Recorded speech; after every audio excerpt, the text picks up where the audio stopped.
Hello, friends. This is Dave Hurwitz, executive editor at ClassicsToday.com, here with classical music's most powerful, quiet climaxes.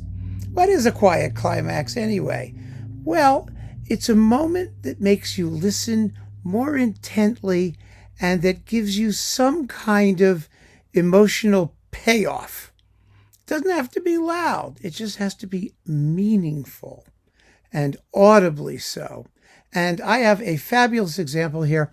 It's from the Adagio, or Andante, almost Adagio, whatever you want to call it, from Bruckner's Third Symphony. Now, Bruckner's Third Symphony went through at least 3 different versions, but this moment appears in all of them, fortunately, and it's an extraordinary thing. Bruckner wrote many, many moments that sound prayerful, like quiet chorales and things like that, easeful and very spiritual, if you want to call it that. That doesn't necessarily create the kind of intensity that I'm talking about, intensity of quiet listening. But this is a moment that does. And there are others, but this one particularly. The Adagio is full of absolutely lovely themes and passionate music, or emotionally deep music, whatever you want to call it. Bruckner and sex is a whole issue, and passion in that sense, never. He's never sexually passionate. He is passionate in a more what's the word? I don't know what the word is. You tell me what the word is. But he's passionate in his own way. Let's put it that way. He writes big, gorgeous themes, but his music, as I've pointed out many times, tends to be modular. It has clumps of music, and then it stops, and then something else starts, then that stops, then something else starts and stops, and then it may come back to the other thing.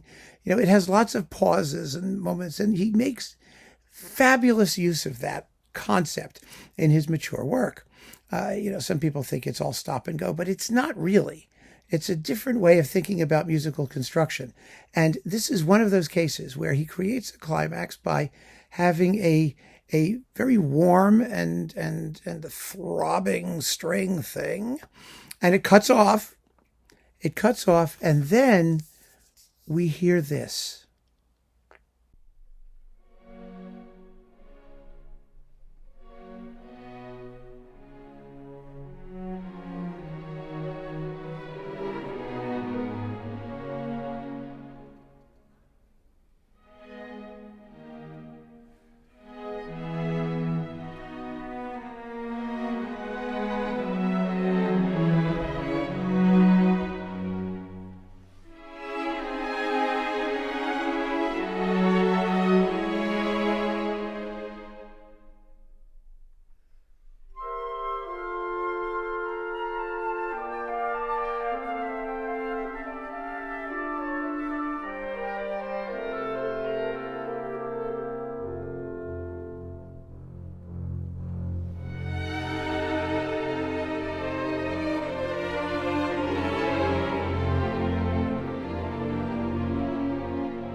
I find that incredibly moving.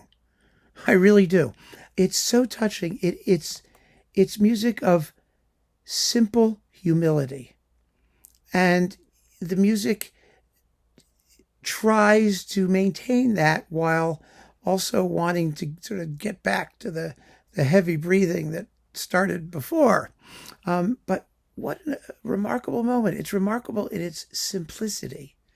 Jam, bum, bum, bum, bum. I don't know what it does, why it does, how it does it, It's surrounded by silence. It's a prayer, a meditation, a sense of total intimate withdrawal into inward silence and peace. And it's so touching. It makes you want to cry. It really does. It makes me want to cry. I just find it to be a remarkable moment. And it's exactly what I mean by a quiet climax. It's so different from the music that surrounds it.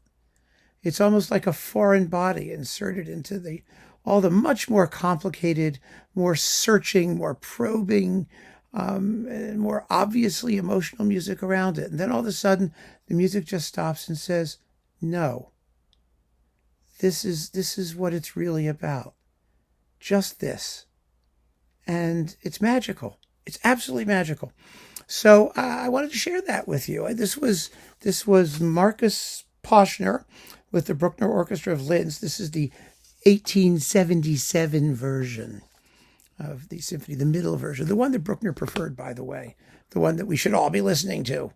And wow, what a special moment. There isn't another composer, I think, who could write something like that, who could take something so simple and childlike and make it the centerpiece, just about, of a big, long, 14 to 16 minute long Adagio. It comes back later in an abbreviated version, but a very, very special quiet climax in symphonic music. So keep on listening, friends. Thanks for joining me. Take care.